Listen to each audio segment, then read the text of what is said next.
আসসালামু আলাইকুম। আজকে আমরা দেখব যে হাইপোক্যালেমিয়া এটার ডিফারেন্সিয়াল ডায়াগনোসিস আমরা কীভাবে চিন্তা করব।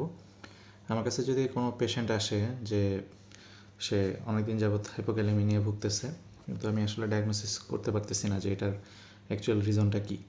আমরা সেক্ষেত্রে যেটা আইডিয়াল হচ্ছে তাকে 24 আওয়ার ইউরিনারি পটাশিয়াম বা 24 আওয়ার ইউরিনারি ইলেকট্রোলাইটসটা দেখা। তো যদি কোনো পেশেন্টের ক্ষেত্রে 24 আওয়ার ইউরিনারি পটাশিয়াম আমরা টেস্ট দেওয়ার পরে দেখলাম যে তার পটাশিয়াম লেভেলটা হচ্ছে 20 থেকে 30-এর কম, 20 থেকে 30-এর কম থাকা মানে এখানে আসলে তার রেনাল কোনো সল্ট ক্লোজিং নেফ্রোপ্যাথি বা এই ধরনের কোনো কিছু নাই। যদি 20 থেকে 30-এর উপরে থাকে তাহলে বুঝবো যে এখানে তার পটাশিয়াম লস হচ্ছে কিডনি দিয়ে। তো এটা হচ্ছে আমাদেরকে ফার্স্টে আগে চিন্তা করতে হবে যে এটা কি রেনাল লস হচ্ছে নাকি রেনাল ছাড়া অন্য কোনো কারণে পটাশিয়াম লস হচ্ছে। তো 20-এর কম অথবা 20-এর বেশি। তো আমরা এখানে দেখলাম যে যদি প্রথমে 20-এর কম যদি থাকে মানে 24 ঘন্টা তার ইউরিন একটা পটের মধ্যে কালেকশন করলো, তার মধ্যে থেকে আমরা একটু স্যাম্পল নিয়ে পরীক্ষা করে দেখলাম যে পটাশিয়াম লেভেলটা 20-এর কম আছে, তাহলে সেক্ষেত্রে বুঝবো যে এই পেশেন্টটা হয় পটাশিয়ামটা কম ইনটেক করতেছে, অথবা তার জিআই লস হচ্ছে, অথবা তার বডিতে পটাশিয়াম ঠিকই আছে কিন্তু পটাশিয়ামগুলো আসলে এক্সট্রা সেলুলার ফ্লুইড থেকে এখন সেটা সেলের ভিতরে ঢুকে বসে আছে। তাহলে ইসিএফ থেকে সেলের ভিতরে পটাশিয়ামটা ইনফ্লাক্স হয়েছে আর কি।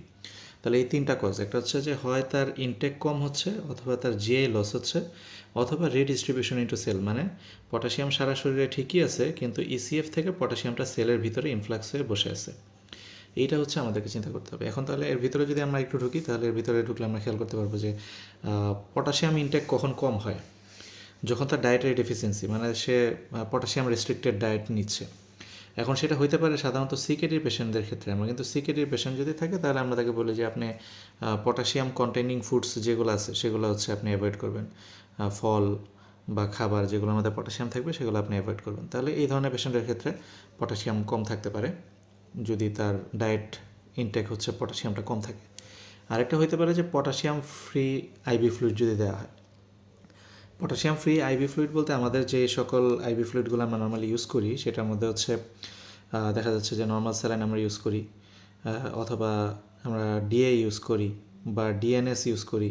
তাহলে এই যে ডিএ, ডিএনএস, নর্মাল স্যালাইন এগুলো একটাও কিন্তু পটাশিয়াম কন্টেন করে না।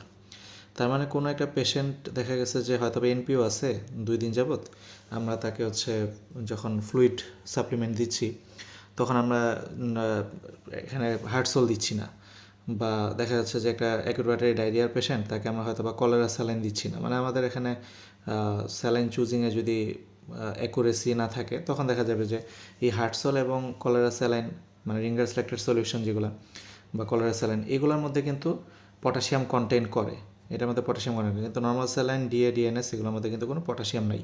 তার মানে আমি দেখা যাচ্ছে যে হার্টসল বা কলেরা স্যালাইন না দিয়ে পেশেন্টকে দেখা যাচ্ছে যে নর্মাল স্যালাইন, ডিএ, ডিএনএস এগুলোর উপর রাখলাম, তো এগুলো তো আসলে পটাশিয়াম নাই। তার মানে এই ধরনের আইভি ফ্লুইড যদি দেওয়া হয় পটাশিয়াম ফ্রি আইভি ফ্লুইড, তাহলে সেক্ষেত্রে কিন্তু তার পটাশিয়ামটা কমে যেতে পারে, তাহলে হাইপোক্যালেমিয়া ডেভেলপ করতে পারে। এখন জিআই লস, যেটা জিআই লসের ক্ষেত্রে 2 ধরনের ঘটনা ঘটে। একটা হচ্ছে যদি আমি স্টমাকের কথা চিন্তা করি, আমাদের এখানে আপ হইতে পারে অথবা ডাউন হইতে পারে। মানে আপ ডাউন বলতে আমি বোঝাচ্ছি যে যদি তার ভমিটিং টেন্ডেন্সি থাকে বা এনজি সাকশন যদি আমরা দিই, তাহলে ভমিটিং বা এনজি সাকশন দেওয়া হলে তাহলে সেক্ষেত্রে যেহেতু এখানে গ্যাস্ট্রিক কন্টেন্টই কী থাকে, গ্যাস্ট্রিক কন্টেন্ট হচ্ছে আমাদের হাইড্রোক্লোরিক অ্যাসিড থাকে। তাহলে অ্যাসিডটা যখন উপর দিয়ে বের হয়ে যাচ্ছে, তাহলে উপর দিয়ে যখন অ্যাসিড বের হয়ে যায় তার মানে এই কন্ডিশনটাকে আমরা বলবো কি যে অ্যালকালোসিস কন্ডিশন। অ্যাসিড বের হয়ে গেছে তাই এখন অ্যালকালোসিস ডেভেলপ করছে।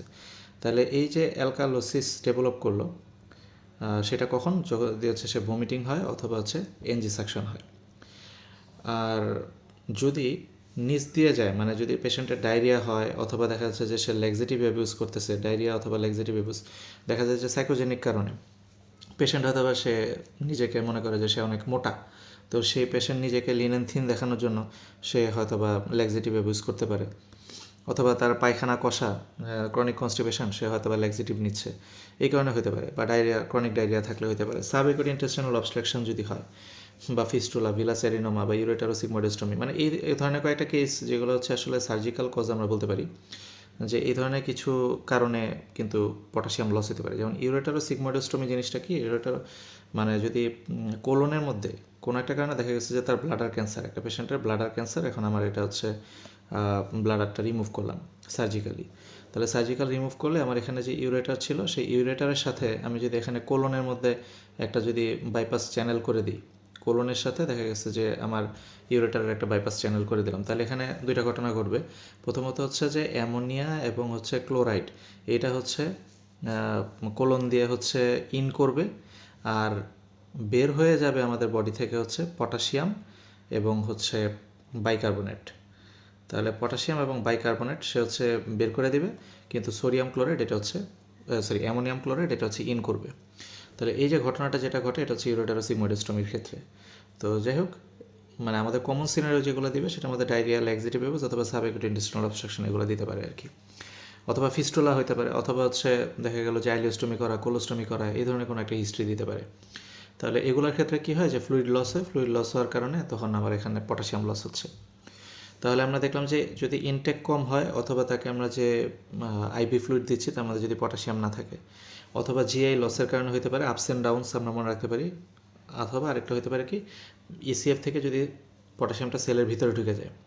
তাহলে এখানে আমি যেটা লিখছি এবিসি ইন এইচপিপি, এই যে এবিসি ইন এইচপিপি এই জিনিসটা দ্বারা যেটা বুঝাচ্ছি, এতে হচ্ছে অ্যালকালোসিস, বিতে হচ্ছে বিটা অ্যাগনিস্ট, সিতে ক্যাটাকোলামাইন, আইতে ইনসুলিন, আর এইচপিপিতে হচ্ছে হাইপোক্যালেমিক পিরিয়ডিক প্যারালাইসিস। এই যে এখানে হাইপোক্যালেমিক পিরিয়ডিক প্যারালাইসিস যেটা আমি বলতেছি, এটা হচ্ছে যে একটা পেশেন্ট, এখানে হাইপোক্যালেমিক পিরিয়ডিক প্যারালাইসিস দুইভাবে হতে পারে আসলে। একটা হতে পারে যে ইয়ং এজের কোনো একটা মেল বা ইয়ং এজের কোনো পেশেন্ট, এটা তার জেনেটিক একটা কজের কারণে হঠাৎ করে দেখলো যে তার মাসেল প্যারালাইজড, মানে তার সেন্সেশন আছে কিন্তু মাসেল প্যারালাইজড হয়ে আছে।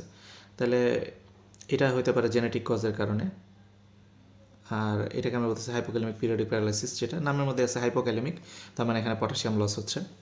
আর একটা হতে পারে যে তার জেনেটিক কারণ না, কিন্তু দেখা যাচ্ছে যে তার হাইপার থাইরয়েড আছে, হ্যাঁ। তাহলে এই যে হাইপার থাইরয়েডের পেশেন্টের ক্ষেত্রে তখন কিন্তু হাইপার থাইরয়েডিজমের কারণেও কিন্তু তার এই হাইপোক্যালেমিক পিরিয়ডিক প্যারালাইসিস হতে পারে। তাহলে আমরা এখানে দুইটা জিনিস জানলাম, একটা হচ্ছে ইয়ং পেশেন্ট হওয়ার কারণে তার হঠাৎ করে দেখা গেছে যে ইয়ং মেল পেশেন্ট, তার হঠাৎ করে পটাশিয়াম এটা সেলের ভিতরে ইনফ্লাক্স হয়েছে, ইনফ্লাক্স হওয়ার সাথে সাথে তার এই হাইপোক্যালেমিক পিরিয়ডিক প্যারালাইসিস ডেভেলপ করছে। এটা জেনেটিক কজ, অথবা একটা হতে পারে যে হাইপারথাইরয়েডিজম। তাহলে এই হাইপারথাইরয়েডিজমের কারণে এখানে হাইপোক্যালেমিক পিরিয়ডিক প্যারালাইসিস হতে পারে। আর বাকি যেগুলো আছে এখানে অ্যালকালোসিস, এই যে অ্যালকালোসিস, আচ্ছা অ্যালকালোসিসটাতে আমরা কি হয়, আমরা যদি একটু এইভাবে চিন্তা করি যে আমাদের যে রেনাল টিউবুলটা আছে, ডিস্টাল কনভলিউটেড টিউবুল যেটা, তো ডিস্টাল কনভলিউটেড টিউবুলে যেটা হয় যে এটা যদি আমার রেনাল টিউবুল হয়, এটা রেনাল টিউবুল, তো আমার এখানে যে পটাশিয়াম এবং হাইড্রোজেন এক্সচেঞ্জার যেটা, এই পটাশিয়াম এবং হাইড্রোজেন এক্সচেঞ্জার যেটা, তো দেখা গেছে যে আমার পটাশিয়াম এবং হাইড্রোজেনের মধ্যে এমনভাবে এক্সচেঞ্জ হবে যে একটা যদি ইন করে তাহলে আরেকটা হচ্ছে আউট হবে। তো দেখা যায় যে এই অ্যালকালোসিস কন্ডিশনের ক্ষেত্রে যেহেতু অ্যালকালোসিস হয়েছে তার মানে কি আমার এখন অ্যাসিডিক কন্টেন্ট বের করে দিতে হবে, আর হাইড্রোজেন যেহেতু অ্যাসিডিক পোর্শন, তার মানে হাইড্রোজেন যখন বের হয়ে যাচ্ছে তখনই কিন্তু আমার বডিতে আসলে অ্যালকালোসিস ডেভেলপ করতেছে। তার মানে আমার বডিতে যখন অ্যালকালোসিস ডেভেলপ করলো, হাইড্রোজেন বের হয়ে গেল, ফলে পটাশিয়াম কী করবে, পটাশিয়াম কিন্তু সে সেলের ভিতর ঢুকাই নেবে। তাহলে পটাশিয়াম সেলের ভিতরে ঢুকে গেল এবং এই জন্য আমাদের হাইপোক্যালেমিয়াটা ডেভেলপ করলো। তাহলে অ্যালকালোসিসের বিষয়টা বুঝলাম। আর বাকি যে বিসি ইন মানে হচ্ছে বিটা অ্যাগনিস্ট, ক্যাটাকোলামিন অথবা ইনসুলিন, এদের ক্ষেত্রে বেসিক কথা একটাই, সেটা হচ্ছে যে ওরা সোডিয়াম পটাশিয়াম এটিপিএস যে পাম্প, এই সোডিয়াম পটাশিয়াম এটিপিএস পাম্পের অ্যাক্টিভিটিটা বাড়ায় দেয়। ফলে সোডিয়াম পটাশিয়াম এটিপিএস পাম্পের অ্যাক্টিভিটিটা যদি বেড়ে যায়, তাহলে আমরা জানি কি যে আমরা সেলের ভিতরে পটাশিয়াম ঢুকাই, আর সেলের বাহিরে হচ্ছে কি আমরা সোডিয়ামকে হচ্ছে বের করে দিই। তাহলে সেলের ভিতরে হচ্ছে পটাশিয়াম ঢুকবে আর সোডিয়াম হচ্ছে বের করবে। তো এখন যদি এই চ্যানেলটা যদি ওভার অ্যাক্টিভ হয়, তাহলে ওভার অ্যাক্টিভ হলে কি বেশি বেশি সেলের ভিতরে হচ্ছে পটাশিয়ামটা ইন করবে। তাহলে বেশি বেশি যদি পটাশিয়াম ইন করতে থাকে তার মানে কিন্তু তখন হাইপোক্যালেমিয়া ডেভেলপ করবে, অর্থাৎ বডির মধ্যে টোটাল পটাশিয়াম লেভেলটা ঠিকই আছে, কিন্তু তার এইচসিএফের মধ্যে এক্সট্রাসেলুলার ফ্লুইডের মধ্যে কিন্তু পটাশিয়াম কন্টেন্টটা কম। তাহলে এই যে বিটা অ্যাগনিস্ট, মানে আমরা যদি কাউকে ইনহেলার মানে নেবুলাইজ যদি করি, অথবা যদি পেশেন্ট স্ট্রেস কন্ডিশনে থাকে তখন তার ক্যাটাকোলামাইন রিলিজ হচ্ছে বেশি, অথবা যদি পেশেন্টকে আমরা ডিকেয়ার ম্যানেজমেন্ট দিচ্ছি, ইনসুলিন দিচ্ছি বেশি বেশি পরিমাণে, তখন দেখা যাচ্ছে যে তার কিন্তু এই ইসিএফ থেকে পটাশিয়ামটা সেলের ভিতরে ঢুকে যাচ্ছে। বেসিক মেকানিজম একটাই, সেটা হচ্ছে যে সাইক্লিক এএমপি বেড়ে যায়, আর সাইক্লিক এএমপি যখন বেড়ে যায় সাইক্লিক এএমপি বেড়ে গেলে তখন হচ্ছে কিন্তু এই এটিপিএস যে সোডিয়াম পটাশিয়াম এটিপিএস অ্যাক্টিভিটিটা এটা বেশি অ্যাক্টিভ হয়। ওভার অ্যাক্টিভ হওয়ার কারণে পটাশিয়াম সেলের ভিতরে বেশি ঢুকে, ফলে আমার এখানে হাইপোক্যালেমিয়াটা ডেভেলপ করে। তাহলে এই জিনিসটা আমরা হচ্ছে খেয়াল করলাম যে ব্রড হেডলাইনে যদি আমরা বলি যে আমার পটাশিয়ামটা যদি ইউরিনে কম থাকে, তাহলে আমরা চিন্তা করবো তারা হয় ইনটেক লস হচ্ছে, এই যে আমরা এখানে দেখতেছি যে হয় তার ইনটেকের মানে ইনটেক কম হচ্ছে, অথবা জিএ লস হচ্ছে, অথবা ইসিএফ থেকে সেলের ভিতরে পটাশিয়াম ঢুকে যাচ্ছে। এটা হচ্ছে বেসিক কথা। আর যদি এখন আমরা দেখি যে না 24 আওয়ার্স ইউরিনারি যে পটাশিয়ামটা, আচ্ছা আমি একটু এখানে এটা মুছে দিই লেখার জন্য। আচ্ছা, তো এখানে আমরা দেখি যে যদি ইউরিনারি পটাশিয়ামটা যদি বেশি লস হয়, তার মানে বুঝতে হবে যে এখানে কিডনি থেকে অর্থাৎ রেনাল টিউবুল থেকে হচ্ছে লস হচ্ছে। তাহলে এখানে আমরা দুইটা জিনিস চিন্তা করতে পারি, সেটা হচ্ছে যে যদি পেশেন্টের মেটাবলিক অ্যালকালোসিস কন্ডিশন থাকে অথবা মেটাবলিক অ্যাসিডোসিস কন্ডিশন থাকে। তো এখানে আসলে এই মেটাবলিক অ্যালকালোসিস বা অ্যাসিডোসিস কন্ডিশন এগুলো যখন আমাকে সিনারিও আকারে দিবে তখন তো এটা উল্লেখ করেই দিবে। আর যদি না দেওয়া থাকে তাহলে তো আমরা ক্লিনিক্যালি চিন্তা করলে তো আমাকে আসলে এবিজি করতে হবে। এবিজি করলে তখন আমি বুঝবো যে এটা কি আসলে মেটাবলিক অ্যালকালোসিস বা অ্যাসিডোসিস কিনা। আচ্ছা, তো আমার এখানে হচ্ছে ফার্স্টে মেটাবলিক অ্যাসিডোসিসটা নিয়ে বলি। এটা যেহেতু খুব ছোট আছে, আমাদের রেনাল টিউবুলার অ্যাসিডোসিস যেটা, এটা হচ্ছে 1, 2 এবং 4। এই যে রেনাল টিউবুলার অ্যাসিডোসিস 1, 2 এবং 4, এর মধ্যে এই 1 এবং 2-তে বেসিক্যালি হাইপোক্যালেমিয়া থাকে। 1 এবং 2-তে হাইপোক্যালেমিয়া, এবং রেনাল টিউবুলার অ্যাসিডোসিস টাইপ 4 যেটা, এটার মধ্যে হয় হচ্ছে হাইপারক্যালেমিয়া। তাহলে এই জিনিসটা আমাদেরকে মনে রাখতে হবে যে রেনাল টিউবুলার অ্যাসিডোসিস কী করে, টাইপ 1 এবং টাইপ 2-তে হাইপোক্যালেমিয়া করে, এবং টাইপ 4-এ হচ্ছে হাইপারক্যালেমিয়া করে। তাহলে হাইপারক্যালেমিয়া যেটা করে অর্থাৎ টাইপ 4, এটা কিন্তু আমার লাগবে না, আমার লাগবে কোনটা, টাইপ 1 এবং টাইপ 2। তাহলে টাইপ 1 যেটা, এইটা আসলে হয় কোনটা, ডিসিটি অর্থাৎ ডিস্টাল কনভলিউটেড টিউবুলের মধ্যে হচ্ছে এই টাইপ 1টা হয়। এবং আমাদের যে রেনাল টিউবুলে যে অ্যাসিডোসিসটা ডেভেলপ করে, এটার প্রাইমারি সাইট যদি আমরা বলি বা ক্লাসিক সাইট যদি আমরা বলি, তাহলে প্রাইমারি সাইট বা ক্লাসিক সাইট হচ্ছে ডিস্টাল টিউবুল। এই জন্য এটাকে আমরা হচ্ছে টাইপ 1 চিন্তা করতেছি।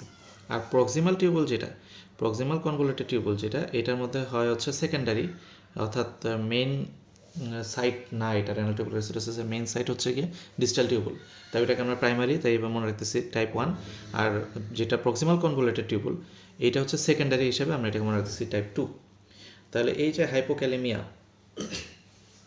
এই হাইপোক্যালেমিয়াগুলো ডেভেলপ করার পিছনে এখানে আরও কিছু কজ আছে যে কোন কোন কারণে রেনাল টিউবুলার অ্যাসিডোসিস এগুলো টাইপ 1 এবং টাইপ 2 হয়। তাহলে সেগুলো আমরা যদি যখন হচ্ছে রেনাল টিউবুলার অ্যাসিডোসিসটা ডিটেলস পড়বো তখন আমরা জানতে পারবো। তো মোস্ট কমনলি আমার এখানে রেনাল টিউবুলার অ্যাসিডোসিস টাইপ 2 এর মধ্যে আমাকে যেটা দিতে পারে, ডেভিডসনে যেটা সরাসরি বলা আছে, সেটা হচ্ছে ফ্যানকনি সিনড্রোম। হ্যাঁ, এটা হচ্ছে বক্সের মধ্যে দেওয়া আছে ফ্যানকনি সিনড্রোম। আরেকটা হচ্ছে কার্বনিক অ্যানহাইড্রেস ইনহিবিটর। এই কার্বনিক অ্যানহাইড্রেস ইনহিবিটর দিতে পারে, অথবা এই ড্রাগের নাম যদি বলে দেয় যে সেটা হচ্ছে অ্যাসিটাজোলামাইড। অ্যাসিটাজোলামাইড, ঠিক আছে। তাহলে এই অ্যাসিটাজোলামাইড অথবা ফ্যানকনি সিনড্রোম যদি বলে। আচ্ছা, ফ্যানকনি সিনড্রোম জিনিসটা কি? ফ্যানকনি সিনড্রোমটাকে আমরা এইভাবে মনে রাখবো, সেটা হচ্ছে গ্যাপ ইউরিয়া। এই গ্যাপ ইউরিয়া যেটা, এই গ্যাপ ইউরিয়া মানে বোঝাচ্ছি গ্লুকোজ লস হবে, অর্থাৎ গ্লাইকোজ ইউরিয়া হবে। এতে হচ্ছে অ্যামিনো অ্যাসিড, এটা ইউরিন দিয়ে লস হয়ে যাবে, এবং পিতে হচ্ছে ফসফেট ইউরিয়া। তাহলে glucose urea, amino acid urea, phosphate urea. তাহলে ইউরিন দিয়ে যখন হচ্ছে গ্লুকোজ, অ্যামিনো অ্যাসিড এবং ফসফেট, এই তিনটা এলিমেন্ট আমাদের বডি থেকে যখন বের হয়ে যায়, তখন আমরা এটাকে বলে হচ্ছে ফ্যানকনি সিনড্রোম। তো এখানে যখন গ্লুকোজ বের হয়ে যাচ্ছে, তাহলে ফ্যানকনি সিনড্রোমের ক্ষেত্রে যেটা হয় যে গ্লুকোজটা যখন বের হয়ে যায়, গ্লুকোজের সাথে আমরা জানি যে এসজিএলটি অর্থাৎ সোডিয়াম গ্লুকোজ ট্রান্সপোর্টার, এসজিএলটি, এই যে ট্রান্সপোর্টারটা সে কী করে, গ্লুকোজও অ্যাবজর্ব করার কথা এবং হচ্ছে সোডিয়ামও অ্যাবজর্ব করার কথা। কিন্তু সোডিয়াম গ্লুকোজ ট্রান্সপোর্টার যখন হচ্ছে গ্লুকোজটা বডি থেকে বের হয়ে যাচ্ছে, তখন কিন্তু সাথে সে সোডিয়ামটাকেও নিয়ে যাচ্ছে। এই সোডিয়াম এবং গ্লুকোজ দুইটাই কিন্তু বডি থেকে একসাথে বের হয়ে যাচ্ছে, এবং পাশাপাশি তারা পটাশিয়ামকেও বের করে নিয়ে যায়। ফলে আমার এখানে কিন্তু হাইপোক্যালেমিয়া ডেভেলপ করতেছে। তাহলে আমার এখানে ফ্যানকনি সিনড্রোমের ক্ষেত্রে হচ্ছে sodium, potassium, glucose, amino acid, phosphate, এগুলো সবই কিন্তু আসলে বডি থেকে লস হচ্ছে। তাহলে এটা আমরা হচ্ছে রেনাল টিউবুলার অ্যাসিডোসিসের ক্ষেত্রে জানলাম যে মেটাবলিক অ্যাসিডোসিসের ক্ষেত্রে যদি optional renal tubular acidosis type 1 অথবা টাইপ 2 দেওয়া থাকে, তাহলে কিন্তু হাইপোক্যালেমিয়া ডেভেলপ করতে পারে। আর এবার আমরা একটু চিন্তা করি যে মেটাবলিক অ্যালকালোসিস, এই কন্ডিশনের ক্ষেত্রে পেশেন্ট হাইপারটেনসিভ নাকি নর্মোটেনসিভ? তাহলে ক্লিনিক্যালি যদি আমার কাছে একটা পেশেন্ট যদি নর্মোটেনসিভ পেশেন্ট আসে, তাহলে নর্মোটেনসিভ পেশেন্ট তার ক্ষেত্রে আমরা এইভাবে চিন্তা করতে পারি যে এইটা কি আসলে তার কোনো জেনেটিক কজ কিনা, অথবা সে কি কোনো ডায়োরিটিক ইউজার কিনা। দেখা যাচ্ছে যে হয়তো বা পেশেন্ট এখন নর্মোটেনসিভ আমি পাচ্ছি, কিন্তু আসলে প্রিভিয়াসলি পেশেন্টটা হাইপারটেনসিভ ছিল, অর্থাৎ সে তার হাইপারটেনশনটা কন্ট্রোলের জন্য সে লুপ ডায়োরিটিক অথবা থায়াজাইড ডায়োরিটিক পাচ্ছে। অথবা হতে পারে যে কোনো একটা পেশেন্ট আইসিইউতে ভর্তি আছে, তাকে হয়তো বা লম্বা সময় ধরে তার ইডিমা কমানোর জন্য লুপ ডায়োরিটিক্স দেওয়া হচ্ছে।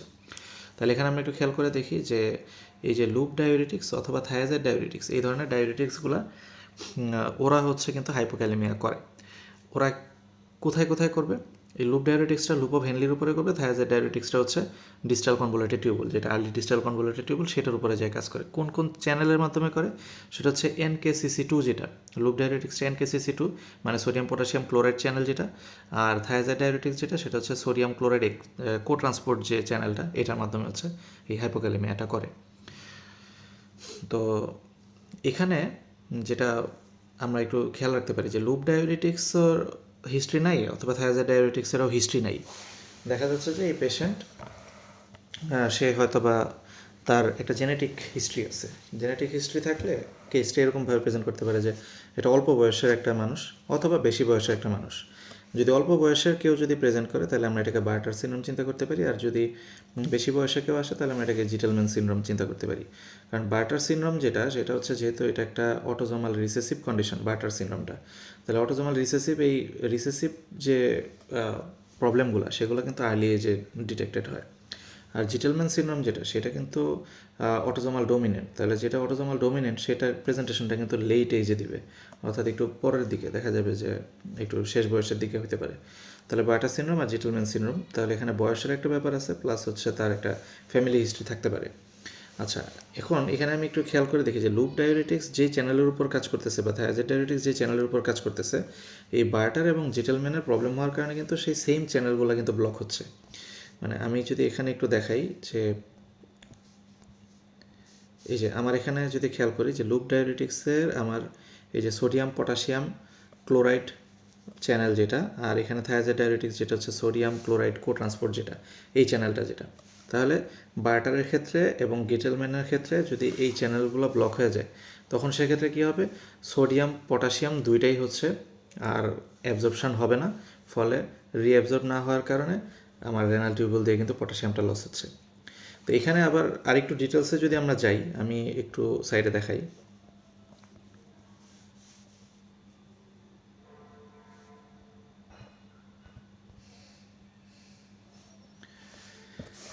এখানে আমরা একটু দেখি যে বার্টার এবং জিটেলম্যানের ক্ষেত্রে, হ্যাঁ, বার্টার এবং জিটেলম্যানের ক্ষেত্রে খেয়াল করব যে বার্টারের ক্ষেত্রে আসলে ক্যালসিয়াম ইউরিন দিয়ে বেশি পাস করবে, তাহলে হাইপার ক্যালসিউরিয়া হবে।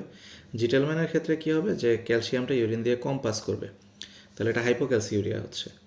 তাহলে এই যে হাইপার ক্যালসিউরিয়া হয় বার্টারে, তো এটার কারণে কিন্তু এখানে রেনাল স্টোন ডেভেলপ করে বা নেফ্রোলিথিয়াসিস পাবো। তার মানে এই পেশেন্টের ক্ষেত্রে আমার এইভাবে হয়তো বা বলতে পারি যে পেশেন্টের রিকারেন্ট রেনাল স্টোনের হিস্ট্রি আছে। তাহলে হাইপার ক্যালসিউরিয়া হওয়ার কারণে ক্যালসিয়ামগুলো কিন্তু এখানে স্টোন ডিপোজিশন করতেছে। জিটালম্যানে কি হচ্ছে? হাইপোক্যালসিউরিয়া হচ্ছে। আর আরেকটা ব্যাপার হচ্ছে যে এদের দুইজনের ক্ষেত্রেই কিন্তু আমি হাইপোম্যাগনেসিয়ামিয়া পাবো। বার্টার এবং জিটেলম্যান দুইটার ক্ষেত্রেই কিন্তু আবার হাইপোম্যাগনেসিয়ামিয়া পাওয়া যায়। কিন্তু খেয়াল রাখতে হবে যেটা বার্টারের ক্ষেত্রে এই হাইপোম্যাগনেসিয়ামিয়াটা প্লাস মাইনাস মানে থাকতেও পারে, নাও থাকতে পারে। কিন্তু এই জিটেলম্যানের ক্ষেত্রে কিন্তু হাইপোম্যাগনেসিয়ামিয়াটা অবভিয়াস, মানে এটা থাকবেই, মাস্ট থাকবেই। তাই এটাকে কিন্তু জিটেলম্যানের ক্ষেত্রে ম্যাগনেসিয়ামটা এটা কিন্তু একটা প্যাথোগনোমোনিক ফিচার হিসেবে আমরা বলতে পারি যে এটা একটা প্যাথোগনোমোনিক ফিচার জিটেলম্যানের ক্ষেত্রে। তাহলে জি আছে, তাই জি এর সাথে আমরা মনে রাখবো ম্যাগনেসিয়াম, ম্যাগনেসিয়াম জি আছে, তাহলে এটা হচ্ছে জিটেলম্যানের মধ্যেও জি আছে, তাহলে হাইপোম্যাগনেসিয়ামিয়া ডেভেলপ করবে। আচ্ছা, এরপরে যদি আমরা আবার আমাদের উপরের দিকে যদি একটু খেয়াল করি, এখানে আর কি কি কজ আছে আমরা একটু আগে এখানে দেখে নিই, তারপরে ডিটেলস আলোচনা করতেছি। সেটা হচ্ছে যে এখানে দেখতে পারতেছি যে যদি পেশেন্ট নর্মোটেনসিভ না, পেশেন্ট আমার আসছে হাইপারটেনসিভ পেশেন্ট, তাহলে হাইপারটেনসিভ পেশেন্ট আসলে এই চারটা কেস, একটা হচ্ছে কুশিং অথবা কনস অথবা লিডেল সিনড্রোম অথবা লিকোরাইজ বা কার্বেনক্সেলন। তাহলে এই যেই চারটা কন্ডিশনের কথা বললাম আমি, এই চারটা কন্ডিশন আমরা আবার একটু খেয়াল করি। কুশিং, কনস, লিডেল এবং লিকোরাইস। এই যে কুশিং, কনস এবং লিডেল, লিকোরাইস, এই কন্ডিশনের ক্ষেত্রে সবগুলোর মধ্যে কিন্তু রেনিনটা কম থাকতেছে। এগুলো আসলে এসবি এর জন্য আরেকটু ডিটেলসভাবে আমরা চিন্তা করতেছি যে রেনিন সবার ক্ষেত্রেই কম থাকবে, কিন্তু কোনটার ক্ষেত্রে অ্যালডোস্টেরন এবং কোনটার ক্ষেত্রে কর্টিকোস্টেরয়েড বা কর্টিসল বেশি, এটা আমরা একটু দেখব। তা আমরা জানি যে কুশিং বা যদি কেউ এক্সোজেনাস গ্লুকোকর্টিকয়েড মানে স্টেরয়েড খায়, লং টার্ম ধরে তার হচ্ছে স্টেরয়েড খাওয়ার হিস্ট্রি আছে, তাহলে তো তার কুশিং ডেভেলপ করতে পারে। তো এই ধরনের যে সমস্যাগুলো কুশিং সিনড্রোম হইলে অথবা যদি এক্সোজেনাস স্টেরয়েড নেওয়ার যদি হিস্ট্রি থাকে, তাহলে তার শরীরে কিন্তু কর্টিসল লেভেল বেড়ে যাবে। আর কর্টিসল যেটা, সেটা আমি একটু এখানে যদি দেখাই,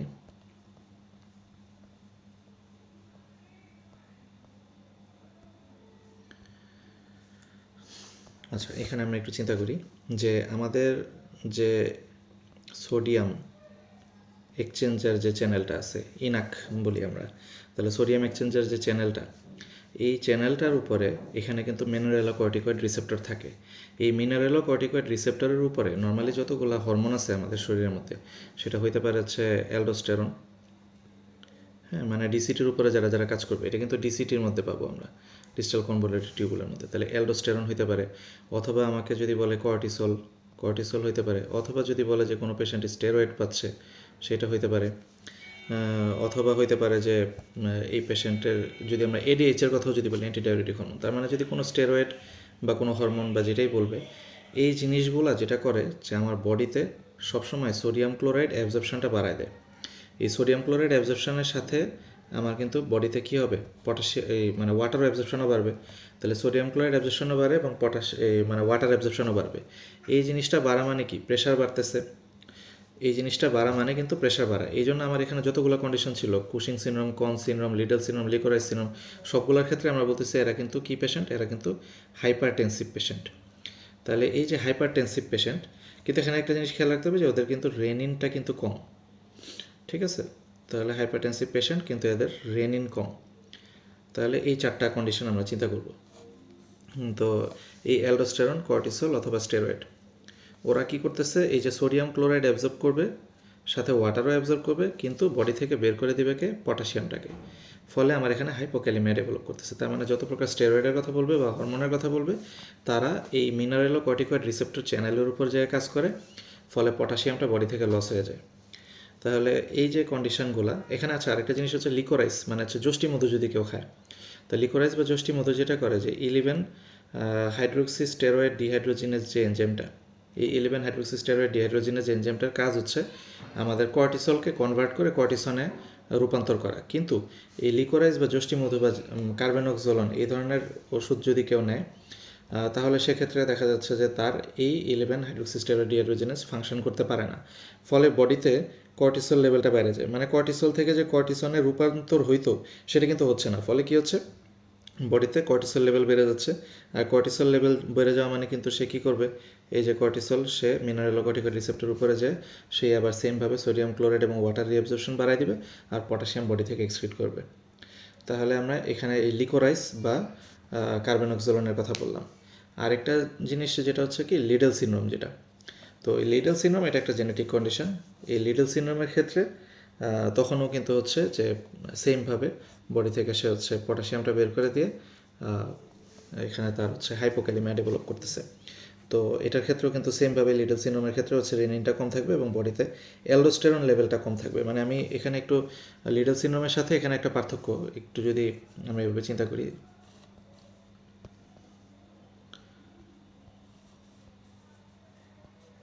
যে লিডেল সিনড্রোম যেহেতু একটা জেনেটিক কন্ডিশন, এই লিডেল সিনড্রোমের ক্ষেত্রে আমি কিন্তু এখানে অ্যালডোস্টেরন লেভেলটা কম পাচ্ছি।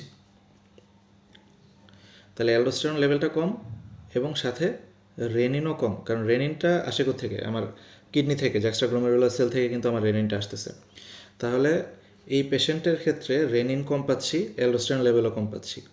আবার সেমভাবে যদি আমি যদি কন সিনড্রোমের কথা যদি বলি, তাহলে কন সিনড্রোমের ক্ষেত্রে এই পেশেন্টের কী হচ্ছে, এই পেশেন্টের কিন্তু অ্যালডোস্টেরন লেভেলটা হাই, কিন্তু রেনিনটা কিন্তু লো।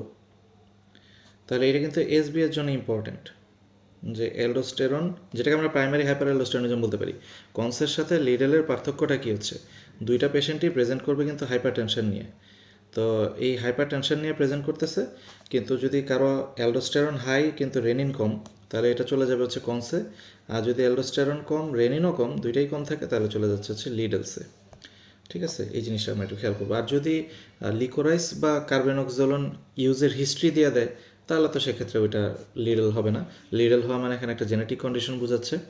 আর যদি লিকোরাইস হয় তাহলে তো ওইটা হচ্ছে তার একটা হিস্ট্রি দিয়ে দিবে যে সে যষ্টি মধু খাচ্ছে, এই ধরনের একটা কথা বলা থাকবে। তা যাই হোক, আমরা যদি সংক্ষেপে পুরো জিনিসটাকে যা যা এতক্ষণ ধরে চিন্তা করলাম এটাকে যদি আমরা একটু সামারাইজ করি, তাহলে আমরা এখানে আগেই যেটা বললাম সেটা হচ্ছে যে পটাশিয়াম লেভেলটা, ইউরিনারি পটাশিয়াম লেভেলটা কি 20-এর কম আছে কি না। যদি পটাশিয়াম লেভেলটা 20-এর কম থাকে, তাহলে আমরা সেক্ষেত্রে কী চিন্তা করছিলাম যে তার হয় ইনটেক কম হচ্ছে, ইনটেক কম, অথবা আমি তাকে আইভি ফ্লুইড দিচ্ছি, যেটা হচ্ছে পটাশিয়াম ফ্রি আইভি ফ্লুইড দেওয়া হচ্ছে, অথবা তার জিআই লস হচ্ছে, অথবা তার ইনফ্লাক্স হচ্ছে সেলের ভিতরে। তাহলে পটাশিয়ামটা ইনফ্লাক্স হচ্ছে, তাহলে হয় ইনটেক কম, অথবা জিআই লস বেশি, অথবা ইনফ্লাক্স হচ্ছে সেলের ভিতরে। ইসিএফ থেকে পটাশিয়ামটা যখন সেলের ভিতরে ইনফ্লাক্স হয় বা রিডিস্ট্রিবিউশন ইনটু দ্য সেল, তখন কিন্তু এই হাইপোক্যালেমিয়াটা ডেভেলপ করতে পারে। আর যদি পটাশিয়াম আমাকে যদি বলে যে এটা হচ্ছে ইউরিনারি পটাশিয়ামটা 20-এর বেশি আছে, তাহলে ইউরিনারি পটাশিয়াম 20-এর বেশি থাকলে আমরা চিন্তা করবো যে মেটাবলিক অ্যালকালোসিস অথবা মেটাবলিক অ্যাসিডোসিস। এই অ্যাসিডোসিস যখন বলবে তখন আমরা চলে যাব হচ্ছে রেনাল টিউবুলার অ্যাসিডোসিস টাইপ 1 এবং টাইপ 2-তে। আর যদি মেটাবলিক অ্যালকালোসিস বলে তাহলে আমরা চলে যাব পেশেন্ট কি হাইপারটেনসিভ পেশেন্ট নাকি নর্মোটেনসিভ পেশেন্ট। যদি হাইপারটেনসিভ পেশেন্ট হয় তাহলে আমরা চলে যাব ওই যে সিসি, কুশিং সিনড্রোম, কন সিনড্রোম, লিডল সিনড্রোম এবং হচ্ছে লিকোরাইস। আর যদি নর্মোটেনসিভ পেশেন্ট হয় তাহলে নর্মোটেনসিভ পেশেন্টের ক্ষেত্রে আমি একটু এখানে জায়গা নাই যেহেতু আমি এখানে একটু দেখাচ্ছি যে নর্মোটেনসিভ পেশেন্টের ক্ষেত্রে আমরা দুইভাবে চিন্তা করব। একটা হচ্ছে যে পেশেন্ট কি ডাইউরেটিক ইউজ করতেছে কিনা, অর্থাৎ থায়াজাইড ডাইউরেটিক্স বা লুপ ডাইউরেটিক্স ইউজ করতেছে কিনা, অথবা পেশেন্টের জেনেটিক কোনো ডিজিজ অর্থাৎ হচ্ছে বার্টার সিনড্রোম বা জিটেলম্যান সিনড্রোম আছে কিনা। তাহলে ডায়াবেটিক অ্যাবিউজ অথবা বার্টার জিটেলম্যান, এই দুইটা কারণে হচ্ছে নর্মোটেনসিভ পেশেন্টের হাইপোক্যালেমিয়া ডেভেলপ করতে পারে। তাহলে এইটাই হচ্ছে আমাদের সামারি যে হাইপোক্যালেমিয়া কীভাবে ডেভেলপ করে।